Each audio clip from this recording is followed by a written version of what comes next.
ഉണ്ട്. പുള്ളി നല്ലൊരു ഫ്രണ്ടാണ്. പുള്ളി ഒരാളൊരു ആവശ്യത്തിന് വിളിച്ചു കഴിഞ്ഞാൽ ഓടി വന്ന് അവരെ സഹായിക്കുന്ന കൂട്ടത്തിൽപ്പെട്ട ഒരു ആളാണ്. പിന്നെ പുള്ളിയുടെ തന്നെ എക്സാമ്പിളാണ് തോന്നുന്നത്, ശരിയാണ്, എനിക്കത് അച്ചീവ് ചെയ്യണം. അപ്പോൾ ഒരു ആക്ട്രസ് ലുക്കിലേക്ക് ഒരാളെ മാറ്റിയെടുക്കാമെന്നൊരു സംഭവം ഉണ്ടല്ലോ, അതെനിക്ക് ജിൻഡോ ചെയ്തു തന്നിട്ടുണ്ട്. കാരണം ഫുഡും മെയിൻറ്റെയിൻ ചെയ്യണം, അത് മാനേജ് ചെയ്യണം, എന്തൊക്കെ എക്സസൈസ് ചെയ്യണം, എന്തൊക്കെ എക്സസൈസ് ചെയ്യരുത്, ഓവറായിട്ട് ചെയ്ത് കഴിഞ്ഞാൽ നമ്മൾ ഒരുപാട് മെലിഞ്ഞു പോകും. അപ്പം ചിലപ്പോൾ ആ തോന്നൽ വരെ 6 മാസം എടുക്കും, കുഴപ്പമില്ല, അതൊരു അവസരമാണ്. അങ്ങനെ വെയിറ്റ് ചെയ്ത് കഴിഞ്ഞാൽ നമുക്ക് കിട്ടുന്ന അവസരം ജെന്യുവിൻ ആയിരിക്കും. ഈ വളർന്നു വരാൻ ആഗ്രഹിക്കുന്നവരെയാണ് നമ്മൾ വളർത്തേണ്ടത്. അവസരങ്ങൾ അർഹിക്കുന്നവർക്കാണ് അവസരങ്ങൾ കൊടുക്കേണ്ടത്. അതുപോലെ പുള്ളി ഒരു മോട്ടിവേഷനാണ് സത്യത്തിൽ. അപ്പം നേഹ ചേച്ചി, ജിൻഡോ ചേട്ടനെ ഫസ്റ്റ് കണ്ടുമുട്ടിയ കഥകളൊക്കെ പറഞ്ഞു. അപ്പം ഒരു ട്രെയിനറായിട്ടാണല്ലോ ആദ്യം ജിൻഡോ ചേട്ടൻ്റെ അടുത്ത് പോകുന്നത്. ജിൻഡോ ചേട്ടൻ്റെ ട്രെയിനർ എങ്ങനെയുണ്ടായിരുന്നു? എങ്ങനെയാണ് വർക്കൗട്ടും കാര്യങ്ങളൊക്കെ? ആ ട്രെയിനർ നല്ല ട്രെയിനറാണ്. ഞാൻ നേരത്തെ പറഞ്ഞിരുന്നല്ലോ, ജിൻഡോയെ ഞാൻ പരിചയപ്പെട്ടത് ഒരു 2-2.5 വർഷമൊക്കെ ആയിട്ടേ ഉള്ളൂ. അപ്പം ഞാൻ അതിന് മുന്നേ ഒരുപാട് ജിമ്മിൽ പോയി വർക്കൗട്ട് ചെയ്തിട്ടുണ്ട്. അപ്പോൾ ആ ജിമ്മൊക്കെ ചെയ്യുന്നത് നമ്മളെക്കൊണ്ട് പറ്റുന്ന എല്ലാ പണിയെടുപ്പിക്കും. കുറ്റം പറയുന്നതല്ല, എല്ലാ ജിമ്മും സൂപ്പറാണ്. പക്ഷേ എൻ്റെ പ്രശ്നം, എനിക്ക് കുറച്ച് ഫ്രാക്ചർ ഉണ്ടായിട്ടുണ്ട്. എനിക്ക് ഇവിടെ ഒരു ഫ്രാക്ചർ അങ്ങനെ കുറച്ച് പ്രശ്നങ്ങളുണ്ടായിട്ടുണ്ട്. അപ്പോൾ അതൊക്കെ പറഞ്ഞാൽ അത് അറിഞ്ഞ് ഒരാൾക്ക് അവരുടെ ശരീരം അറിഞ്ഞ് എക്സസൈസ് പുള്ളി കൊടുക്കുന്നതായിട്ട് എനിക്ക് ഫീൽ ചെയ്തു. പിന്നെ ഞാൻ പൊതുവെ ഒരു മടിച്ചിയാണ്, അപ്പോൾ എനിക്ക് പോകുന്നൊന്നും ഇഷ്ടമല്ല. അപ്പോൾ ഏറ്റവും കുറച്ച് ചെയ്യുക, സ്മാർട്ട് വർക്ക്, ഹാർഡ് വർക്കിനേക്കാളും സ്മാർട്ട് വർക്കാണ് എനിക്കിഷ്ടം. അങ്ങനെ ഒരു സംഭവം. പിന്നെ ഫ്രാക്ചേഴ്സൊക്കെ ഉണ്ടായത് ഞാൻ മോഡലായിരുന്ന സമയത്താണ്. റാമ്പിൽ നിന്ന് വീണിട്ടാണ് മേജർ ഫ്രാക്ചർ ഇവിടെ ഉണ്ടായത്. അതൊരു മേജർ ഫ്രാക്ചർ ആയിരുന്നു. അങ്ങനെ എൻ്റെ കരിയറിൽ 1 വർഷം നഷ്ടപ്പെട്ടു അത് ശരിയാക്കാൻ. പിന്നെ ഇത് ഈ അടുത്തിടെ ഉണ്ടായ ഫ്രാക്ചറാണ്. ഒന്ന് വെറുതെ എവിടെയോ വീണു, അടുത്ത ഫ്രാക്ചർ ഇവിടെ ഇതിങ്ങനെ സർജറി തന്നെ മാർക്ക്. അപ്പം അങ്ങനെ സംഭവങ്ങൾ. ട്രെയിനർ എന്നതിൻ്റെ അപ്പുറത്തും നല്ല സൗഹൃദ ബന്ധത്തിൻ്റെതായ ഭാഗത്തു നിന്നുള്ള ഹെൽപ്പും കാര്യങ്ങളും ഒരു ഉണ്ട്. പുള്ളി നല്ലൊരു ഫ്രണ്ടാണ്. പുള്ളി ഒരാളൊരു ആവശ്യത്തിന് വിളിച്ചു കഴിഞ്ഞാൽ ഓടി വന്ന് അവരെ സഹായിക്കുന്ന കൂട്ടത്തിൽപ്പെട്ട ഒരു ആളാണ് ജിൻഡോ. എനിക്ക് അങ്ങനെ പലപ്പോഴും ഫീൽ ചെയ്തിട്ടുണ്ട്. അതുകൊണ്ടാണ് നിങ്ങൾ ബൈറ്റ് വെച്ചപ്പോൾ ഈ ബൈറ്റ് തരാൻ തന്നെ കാരണം നമ്മളങ്ങനെ എല്ലാവർക്കും ബൈറ്റ് കൊടുക്കത്തില്ലല്ലോ. നമ്മളെ ഹെൽപ്പ് ചെയ്തിട്ടുള്ള, നമുക്ക് വേണ്ടി സംസാരിച്ചിട്ടുള്ളവർക്ക് വേണ്ടിയല്ലേ നമ്മൾ തിരിച്ച് സംസാരിക്കുള്ളൂ. അപ്പം അങ്ങനെ ഒരു വ്യക്തിത്വത്തിലുള്ളത് തന്നെയാണ് ജിൻഡോ. അതുപോലെ തന്നെ ജിൻഡോ ചേട്ടൻ്റെ ഏറ്റവും ഓർക്കാൻ ഇഷ്ടപ്പെടുന്ന മൊമെന്റ്, നമ്മൾ ഓരോ വ്യക്തികളെ കുറിച്ച് ഓർക്കുമ്പോൾ ഏറ്റവും ഇഷ്ടപ്പെടുന്ന ഒരു മൊമെന്റ് ഉണ്ടാവില്ലേ? അങ്ങനെ ജിൻഡോ ചേട്ടനും ചേച്ചിയും തമ്മിലുള്ള സൗഹൃദത്തിന്റെ ഒരു പറയാൻ പറ്റുമോ? ഇങ്ങനത്തെ ചോദ്യങ്ങൾ ചോദിച്ചു കഴിഞ്ഞാൽ ആളുകൾ തെറ്റിദ്ധരിക്കും. പ്രത്യേകിച്ച് വേറെ അങ്ങനെ ഓർക്കാനൊന്നുമില്ല. അതിനെൻ്റെ ബെസ്റ്റ് ഫ്രണ്ടാണ്. സോ അത് തന്നെയാണ് ആ ബന്ധത്തിൻ്റെ കാര്യം. പിന്നെ ഞാൻ എൻ്റെ ഇങ്ങോട്ടേക്ക് കൊച്ചിയിലേക്ക് വന്നതിന് ശേഷം, ബാംഗ്ലൂരിൽ നിന്ന് കൊച്ചി കുറച്ച് സ്ഥലങ്ങളിലൊക്കെ കറങ്ങി അടിച്ച് കൊച്ചിയിലേക്ക് വന്നതിന് ശേഷം ഇവിടെ എനിക്ക് കുറച്ച് പ്രശ്നങ്ങളുണ്ടായി. അപ്പോൾ ഈ വർക്കൗട്ടും മറ്റു കാര്യങ്ങളൊക്കെ തുടങ്ങിയതിന് ശേഷം ഒരു പോസിറ്റീവ് ഇമ്പാക്റ്റ് എനിക്കുണ്ടായിട്ടുണ്ട്. ബിക്കോസ് ഞാൻ കുറച്ച് ക്ലിനിക്കൽ ഡിപ്രഷൻ്റെ മരുന്നും മറ്റു കാര്യങ്ങളൊക്കെ നേരത്തെ കഴിച്ചിട്ടുണ്ടായിരുന്നു. അപ്പം അതൊക്കെ ഉള്ള ഒരു സമയം എല്ലാം ഇരിക്കുന്ന ഒരു ടൈമിലാണ് ഞാൻ ജിൻഡോനെ പരിചയപ്പെടുന്നത്. അപ്പോൾ ആ സമയത്ത് പുള്ളി തന്നൊരു മോട്ടിവേഷൻ അത് ഭയങ്കര വലുതായിരുന്നു. ആ മോട്ടിവേഷൻ എന്ന് പറഞ്ഞു കഴിഞ്ഞാൽ നമുക്ക് വീണ്ടും എന്തെങ്കിലും അച്ചീവ് ചെയ്യണം എന്നൊരു തോന്നൽ ഉണ്ടായി. പിന്നെ പുള്ളിയുടെ തന്നെ എക്സാമ്പിളാണ് തോന്നുന്നത്, ശരിയാണ്, എനിക്കത് അച്ചീവ് ചെയ്യണം. അങ്ങനെ തോന്നി. പിന്നെ ഞാൻ ഫിലിംസിലൊക്കെ ആക്ട് ചെയ്യാൻ സ്റ്റാർട്ട് ചെയ്തു. അങ്ങനെ 2-3 ഫിലിംസിൽ ആക്ട് ചെയ്തു, ക്യാരക്ടർ റോൾസ് ചെയ്തു. ഇപ്പം ഇനി തമിഴിലൊരു പടം സംസാരിച്ച് വെച്ചിട്ടുണ്ട്. അതാണ് ഇപ്പം ഉള്ള പ്രോഗ്രസ്. കരിയർ ഇംപ്രൂവ് ചെയ്യാൻ വേണ്ടി ജിൻഡോ ചേട്ടൻ ഒരു സപ്പോർട്ട് എന്നതിനപ്പുറം വേറെ എന്തെങ്കിലും ഹെൽപ്പൊക്കെ ചെയ്യാറുണ്ടോ? കരിയർ ഇംപ്രൂവ് ചെയ്യാൻ വേണ്ടിയിട്ട് ഇപ്പം ബോഡീന്റെ കാര്യത്തിലാണെങ്കിൽ അങ്ങനെ മെയിൻറ്റെയിൻ ചെയ്യണം, ഫുഡൊക്കെ മെയിൻറ്റെയിൻ ചെയ്യണം, അങ്ങനെ പറഞ്ഞു തരിക. ഒരു മോഡൽ ഫിഗർ, അതായത് ഞാൻ നേരത്തെ പ്രോപ്പർ മോഡൽ, ഒരു നല്ലൊരു മോഡൽ ഫിഗർ ആയിരുന്നു. പിന്നെ കുറച്ച് വണ്ണമൊക്കെ വെച്ച് തുടങ്ങിയായിരുന്നു. എനിക്ക് തൈറോയിഡ് വന്ന സമയത്താണ് ഞാൻ വണ്ണം വെച്ച് തുടങ്ങിയത്. അത് വെച്ച് ചീർത്തിരിക്കുന്ന ഒരു വണ്ണമായിരുന്നു, ഒരു വൃത്തിയായിട്ട് വണ്ണം. എന്നാൽ ആക്ച്വലി ഭയങ്കര മെലിഞ്ഞിട്ടുള്ളതായിരുന്നു അതിന് മുന്നേ. അപ്പോൾ ഒരു ആക്ട്രസ് ലുക്കിലേക്ക് ഒരാളെ മാറ്റിയെടുക്കാമെന്നൊരു സംഭവം ഉണ്ടല്ലോ, അതെനിക്ക് ജിൻഡോ ചെയ്തു തന്നിട്ടുണ്ട്. കാരണം ഫുഡും മെയിൻറ്റെയിൻ ചെയ്യണം, അത് മാനേജ് ചെയ്യണം, എന്തൊക്കെ എക്സസൈസ് ചെയ്യണം, എന്തൊക്കെ എക്സസൈസ് ചെയ്യരുത്, ഓവറായിട്ട് ചെയ്ത് കഴിഞ്ഞാൽ നമ്മൾ ഒരുപാട് മെലിഞ്ഞു പോകും. അപ്പോൾ അത് നമ്മുടെ ഫേസിനെ ബാധിക്കും, നമ്മുടെ സൗന്ദര്യത്തെ ബാധിക്കും. അങ്ങനെയൊക്കെയുള്ള ഒരുപാട് കാര്യങ്ങൾ പറഞ്ഞു തന്നിട്ടുണ്ട്. അപ്പോൾ അങ്ങനെ തന്നെയാണ് ഈ കൂടുതൽ അവസരങ്ങളിലേക്ക് എത്തിപ്പെടാനും ഒരാളെ ഹെൽപ്പ് ചെയ്യും. ശരിക്കും പറഞ്ഞാൽ അങ്ങനെ ട്രെയിനേഴ്സിന് എല്ലാ ജിമ്മിലും ട്രെയിനേഴ്സിന് നമുക്കൊരാളെ മാറ്റിയെടുക്കാൻ പറ്റും. നമ്മുടെ ഫീച്ചേഴ്സ്, നമ്മുടെ ഫീച്ചേഴ്സ് ഒരു പ്രധാന ഘടകം തന്നെയാണ് ഇൻഡസ്ട്രിയിൽ, മോഡലിംഗ് ഇൻഡസ്ട്രിയിലും ഫിലിം ഇൻഡസ്ട്രിയിലും ഒരു പ്രധാന ഘടകം തന്നെയാണ്. അപ്പം അങ്ങനെ വളർന്നു വരുന്ന എല്ലാവർക്കും ഒത്തിരി പേരെ പുള്ളി സഹായിച്ചിട്ടുണ്ടെന്നാണ് ഞാൻ മനസ്സിലാക്കിയിട്ടുള്ളത്. അതുപോലെ തന്നെ ജിൻഡോ ചേട്ടൻ്റെ ഏറ്റവും ഇമോഷണൽ ആയിട്ടുള്ള കാര്യമാണ് അമ്മ എന്ന് പറയുന്നത്. ഈ അമ്മേനെ കുറിച്ചും വീടിനെ കുറിച്ചും അങ്ങനെയൊക്കെ ജിൻഡോ ചേട്ടൻ ചേച്ചിനോട് ഷെയർ ചെയ്തിട്ടുണ്ടോ? ഒരു ബെസ്റ്റ് ഫ്രണ്ടാന്ന് പറഞ്ഞല്ലോ. അപ്പൊ ആ സൗഹൃദത്തിന്റെ അടിസ്ഥാനത്തിൽ നമ്മൾ സന്തോഷങ്ങളും സങ്കടങ്ങളും ഒക്കെ ഷെയർ ചെയ്യുമല്ലോ. അങ്ങനെ ഷെയർ ചെയ്യാറുണ്ടായിരുന്നോ? എൻ്റെ അടുത്ത് ഷെയർ ചെയ്തിട്ടുണ്ട്. അമ്മയ്ക്ക് എന്തോ അസുഖമുള്ള കാര്യങ്ങളൊക്കെ പറഞ്ഞിട്ടുണ്ട്, എല്ലാം ഷെയർ ചെയ്തിട്ടുണ്ട്. അമ്മേനോട് ഒരു അറ്റാച്ച്മെന്റ് എപ്പോഴും ഉള്ള വ്യക്തിയാണോ? എപ്പോഴും അമ്മേനെ വിളിക്കുക, സംസാരിക്കുക, അങ്ങനെയൊക്കെ അങ്ങനെ എനിക്ക് ഫീൽ ചെയ്തിട്ടുണ്ട്. ഞാൻ ഒരിക്കൽ വർക്കൗട്ട് ചെയ്യാൻ പോയ സമയത്തൊക്കെ ഇങ്ങനെ വീട്ടിൽ വിളിച്ച് സംസാരിക്കുന്നതൊക്കെ ഞാൻ കണ്ടിട്ടുണ്ട്. അപ്പോൾ ഞാൻ ഓർക്കുകയും ചെയ്തിട്ടുണ്ട്, ശരിയാണല്ലോ, ഇത് കൊള്ളാമല്ലോ, വീട്ടുകാരോട് ഭയങ്കര ഇഷ്ടമാണല്ലോ എന്നൊക്കെ തോന്നിട്ട്. ഞാനും അങ്ങനെ തന്നെയാണ്, പേരൻസിനോട് ഭയങ്കര അറ്റാച്ച്മെൻ്റ് ആണ് എനിക്ക്. അതുപോലെ തന്നെ ചേച്ചി പറഞ്ഞു ഒരു കരിയർ ബ്രേക്ക് വന്നായിരുന്നു എന്നുള്ളത്. അപ്പം അതിനുശേഷം മോഡലിംഗ് രംഗത്തും ആക്ടിംഗ് രംഗത്തൊക്കെ ഇമ്പ്രൂവ് ആവാൻ ജിൻഡോ ചേട്ടൻ തന്നെ ഒരുപാട് ഹെൽപ്പ് ചെയ്തിട്ടുണ്ട് എന്ന് പറഞ്ഞിട്ടുണ്ട്. അപ്പോൾ ചേച്ചിയുടെ കരിയർ ഗ്രോത്തിനെ കുറിച്ച് പറയാൻ പറ്റുമോ? എൻ്റെ കരിയർ എന്ന് വെച്ചാൽ ഞാൻ എൻ്റെ കരിയർ സ്റ്റാർട്ട് ചെയ്തത് ഒരു കോർപ്പറേറ്റിലാണ്. ഞാൻ HR എക്സിക്യൂട്ടീവായിട്ട് വർക്ക് ചെയ്യുമായിരുന്നു. ഞാൻ 2 സ്ഥലത്ത്, ഒരു സ്ഥലത്ത് HR എക്സിക്യൂട്ടീവ്, ഒരു സ്ഥലത്ത് HR മാനേജറായിട്ടും വർക്ക് ചെയ്തിരുന്നു.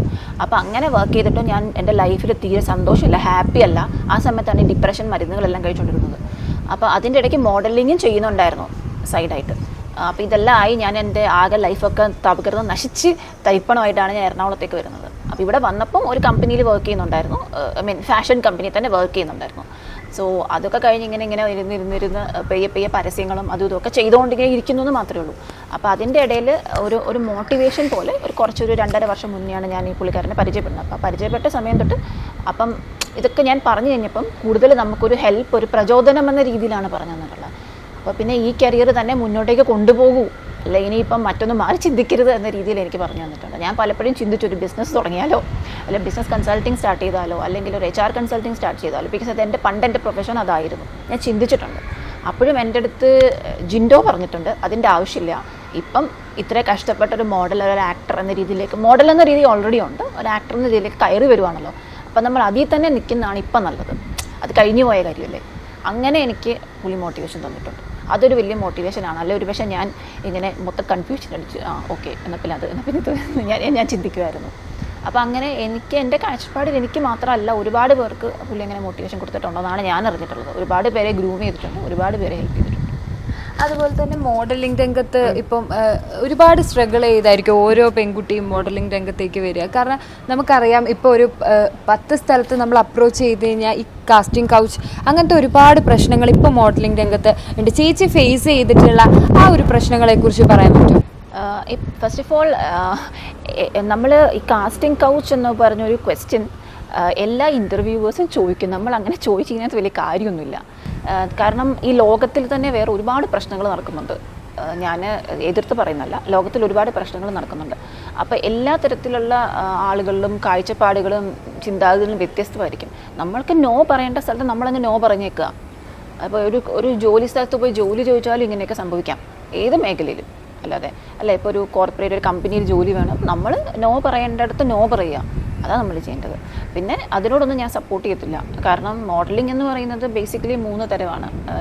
ഫാഷൻ ഷോ വർക്ക് ചെയ്യുക, പിന്നെ ഫോട്ടോഷൂട്ട്സ്, പിന്നെ പരസ്യത്തിൽ അഭിനയിക്കുക, അതൊക്കെയാണ്. അപ്പോൾ നമ്മളൊന്ന് കാത്തിരിക്കുക, ഇങ്ങനെ കിട്ടുന്ന ചെറിയ ചെറിയ ഷൂട്ടുകളൊക്കെ ചെയ്ത് ഒന്ന് വെയിറ്റ് ചെയ്യുക. അങ്ങനെ വെയിറ്റ് ചെയ്താൽ നമുക്ക് നല്ല അവസരം കിട്ടും. അപ്പോൾ എനിക്കിപ്പോൾ ഈ കഴിഞ്ഞൊരു ഇടയ്ക്കൊരു ബ്രേക്ക് ആയപ്പം ഞാൻ അങ്ങനെയാണ് ചെയ്തത്. ചുമ്മാതെ ഫോട്ടോഷൂട്ട്സ് ചെയ്യുക, ഇൻസ്റ്റാഗ്രാമിൽ അപ്ലോഡ് ചെയ്യുക, ഇങ്ങനെ ചെയ്തുകൊണ്ടേ ഇരിക്കുക. അങ്ങനെ ചെയ്തുകൊണ്ടിരിക്കുമ്പോൾ ഒരാൾക്ക് തോന്നും ഈ കുട്ടി കഷ്ടപ്പെടുന്നുണ്ട്, ഇവക്കൊരവസരം കൊടുക്കും. അങ്ങനെ ഒരാൾക്കൊരു തോന്നൽ വരും. അപ്പം ചിലപ്പോൾ ആ തോന്നൽ വരെ 6 മാസം എടുക്കും, കുഴപ്പമില്ല, അതൊരു അവസരമാണ്. അങ്ങനെ വെയിറ്റ് ചെയ്ത് കഴിഞ്ഞാൽ നമുക്ക് കിട്ടുന്ന അവസരം ജെന്യുവിൻ ആയിരിക്കും. അവർക്ക് തോന്നുമല്ല ഇവൾ കഷ്ടപ്പെട്ടു, ഈ സിനിമയിൽ ഒരു സീൻ അഭിനയിച്ചു, അല്ലെങ്കിൽ ഇങ്ങനെ ഷൂട്ട് ചെയ്യുന്നു, അപ്പം നമുക്കൊരു അവസരം കൊടുക്കാം എന്നൊരു തോന്നൽ വരും. അങ്ങനെ അതാണ് എൻ്റെ ഒരു കാഴ്ചപ്പാട്. അതുപോലെ തന്നെ ചേച്ചിയുടെ കരിയർ ഗ്രോത്തിൽ ഭയങ്കര ഇമ്പോർട്ടൻ്റ് ആയിരുന്നു ജിൻഡോ ചേട്ടൻ എന്ന് പറഞ്ഞു.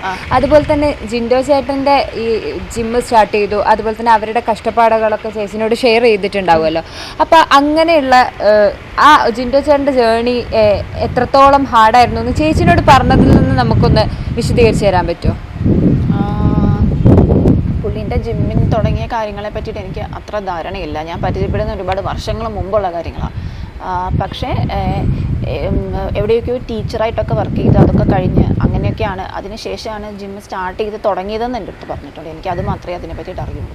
അത് പ്രേക്ഷകരുടെ സപ്പോർട്ടായിരുന്നു ഇത്രയും കാലം ജിൻഡോ ചേട്ടൻ ബിഗ് ബോസിൽ നിന്ന് പോയി എന്നുള്ളത്.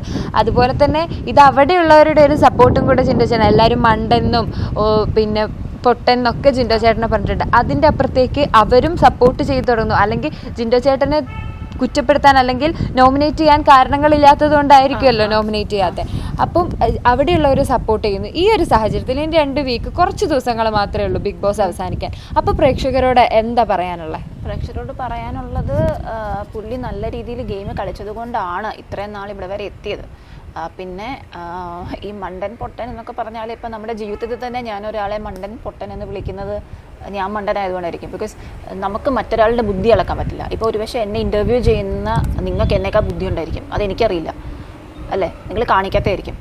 അപ്പോൾ നമ്മൾ അങ്ങനെ മറ്റൊരാളെ വിളിക്കരുത്. വിളിക്കുന്നവർ ശരിക്കും ജീവിതത്തിൽ ഒന്നുമായി തീരത്തില്ല. അപ്പോൾ ഒരു ഷോയിൽ ചെന്ന് വിളിച്ചാലും ഒരു ഷോയുടെ പുറത്ത് വിളിച്ചാലും മറ്റൊരാളെ മണ്ടൻ, മറ്റൊരാളെ ബുദ്ധിയില്ലാത്തവൻ എന്ന് പറയുന്നവർ സത്യത്തിൽ ബുദ്ധിയില്ലാത്തവരാണ്. ബിക്കോസ് ഈ ഭൂമിയിൽ എല്ലാവർക്കും ബുദ്ധിയുണ്ട്. എൻ്റെ കാഴ്ചപ്പാടിൽ എന്നെക്കാളും ബുദ്ധിയുള്ളവർ എൻ്റെ ചുറ്റുമുണ്ട്, ഒരുപാട് പേരുണ്ട് അല്ലേ. അപ്പം നമ്മൾ അവരെ റെസ്പെക്ട് ചെയ്യാനാണ് ആദ്യം പഠിക്കണം, മറ്റുള്ളവരെ റെസ്പെക്ട് ചെയ്യുക. നമുക്കറിയാത്ത കാര്യങ്ങൾ അറിയാൻ ഒരുപാട് പേരുണ്ട്. എന്നാൽ ചില കാര്യങ്ങൾ നമുക്കായിരിക്കും അറിയുന്നത്, ചിലത് അവർക്കായിരിക്കും. അണ്ടർസ്റ്റാൻഡ് ചെയ്യുക. അപ്പോൾ അതിനകത്തൊന്നും പ്രത്യേകിച്ച് കാര്യമൊന്നുമില്ല. പിന്നെ അവരെ നോമിനേറ്റ് ചെയ്യാതിരുന്നതിൻ്റെ റീസൺ ചോദിച്ചല്ലോ. അങ്ങനെ നോമിനേറ്റ് ചെയ്യാതിരുന്നത് ഒരുപക്ഷെ അവർക്ക് മറ്റു ടാർഗറ്റ്സ് അവിടെ ഉണ്ട്, അവരെ ഔട്ട് ആവണം എന്നൊരു തോന്നൽ വന്ന് കാണും. ഇവർ പോകണം, അവരുടെ ഉള്ളിൽ തന്നെ കാണുമല്ലോ, കോമ്പറ്റീഷൻ അല്ലേ, പരസ്പരമുള്ളൊരു കോമ്പറ്റീഷൻ, ഞാനാണോ നീയാണോ ബെറ്റർ എന്നുള്ളൊരു ചിന്തയല്ലേ അവിടെ ഉള്ളത്. അപ്പോൾ അതിൻ്റെ അടിസ്ഥാനത്തിൽ അവർ മറ്റുള്ളവരെ നോമിനേറ്റ് ചെയ്ത് വന്നപ്പം അറിയാതെ പുള്ളിയെ മിസ് ഔട്ട് ചെയ്ത് പോയതായിരിക്കും. അല്ലാതെ പുള്ളിയെ ടാർഗറ്റ് അല്ലെന്ന് കണ്ടിട്ടൊന്നുമല്ല, അങ്ങനെ പോയതാണ്. കുഴപ്പമില്ല, ഒരാഴ്ചയിലെ നോമിനേഷൻ ഇല്ല, അതുണ്ടല്ലോ. അപ്പോൾ ഇനി കുറച്ച് ദിവസങ്ങളും കൂടെ ഉള്ളൂ. പ്രേക്ഷകരോട് എന്താ പറയാനുള്ളത്? ജിൻഡോ ചേട്ടനെ ജയിപ്പിക്കണം, അതുപോലെ തന്നെ ജിൻഡോ ചേട്ടൻ അത് അർഹിക്കുന്നുണ്ട് എന്നത് പ്രേക്ഷകരോട് എന്താ പറയാനുള്ളത്? ഇത് ഞാനിതിന് മുന്നേ ഒരിക്കൽ പറഞ്ഞായിരുന്നു. പുള്ളി അടിപൊളിയാണ്, അടിപൊളി നൈസാണ്. പിന്നെ പുള്ളി എല്ലാവർക്കും ഒരു പ്രചോദനമാണിത്. ഞാൻ മുമ്പ് പറഞ്ഞിരുന്നു, പ്രചോദനമാണ്. അതായത് നമ്മൾ എപ്പോഴും ഈ വളർന്നു വരാൻ ആഗ്രഹിക്കുന്നവരെയാണ് നമ്മൾ വളർത്തേണ്ടത്. അവസരങ്ങൾ അർഹിക്കുന്നവർക്കാണ് അവസരങ്ങൾ കൊടുക്കേണ്ടത്. അതുപോലെ പുള്ളി ഒരു മോട്ടിവേഷനാണ് സത്യത്തിൽ. ഒരുപാട് പേർക്ക് മോട്ടിവേഷൻ ആയിട്ടുള്ള ഒരാളുമാണ്.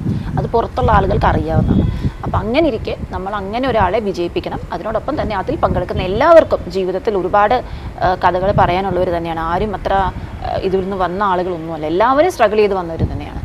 അതിനകത്ത് ഇതിലെല്ലാവരെയും ഒരേപോലെ ബഹുമാനിക്കുക തന്നെയാണ് ഞാൻ ചെയ്യുന്നത്. പക്ഷേ ഇതുപോലെ മറ്റുള്ളവർക്ക് വിലയില്ലാതെ കാണുന്ന രീതിയിലുള്ള സംസാരവും മറ്റുമൊക്കെ പലരുടെ വശത്തും എനിക്ക് കേട്ടിട്ടുണ്ട്. അപ്പോൾ എനിക്ക് തോന്നുന്നത് ആ കൂട്ടത്തിൽ മാത്രമല്ല അതിൽ അർഹനായിട്ടുള്ള ഒരാൾ ജിൻഡോയാണ്. ജിൻഡോയുടെ വിജയം മറ്റുള്ളവർക്കൊരു പ്രചോദനമായിരിക്കും. കാരണം ഒരുപാട് സമൂഹത്തിലെ താഴെ തട്ടിലുള്ള ആളുകൾക്ക് കയറി വരണമെന്നുണ്ട് അല്ലേ. സമൂഹത്തിൻ്റെ താഴെ തട്ടിലുള്ളവർക്ക് കയറി വരണം എന്നുള്ളത് മാത്രമല്ല, ഇപ്പം ഏതൊരാൾക്കും. ഇപ്പം എനിക്ക് തന്നെ തോന്നുമ്പോൾ ഞാൻ ഇത്രയൊക്കെ ഉണ്ടായിട്ട് ഞാനൊന്നും ചെയ്തില്ലല്ലോ എന്നൊരു തോന്നൽ എന്നിലേക്ക് വന്നു. അങ്ങനെ എല്ലാവർക്കും ആ തോന്നൽ വരും. അപ്പോൾ ആ ഒരു തോന്നൽ ജനിപ്പിക്കും, അതൊരു മോട്ടിവേഷനാണ്. അതാണ് ഞാൻ പറയുന്നത്. അപ്പം അങ്ങനെ അതാണ് യഥാർത്ഥത്തിലുള്ള മോട്ടിവേഷൻ. അല്ലാതെ നമ്മൾ കുറേ ലക്ഷങ്ങൾ പൈസ മുടക്കി ഒരു സ്ഥലത്ത് വരുന്ന ഇത് കേൾക്കുന്നത് മാത്രമല്ല മോട്ടിവേഷൻ. അപ്പം അങ്ങനെയുള്ള ഒരു വിജയം തന്നെ ഒരു മോട്ടിവേഷനും പ്രചോദനമാണ്.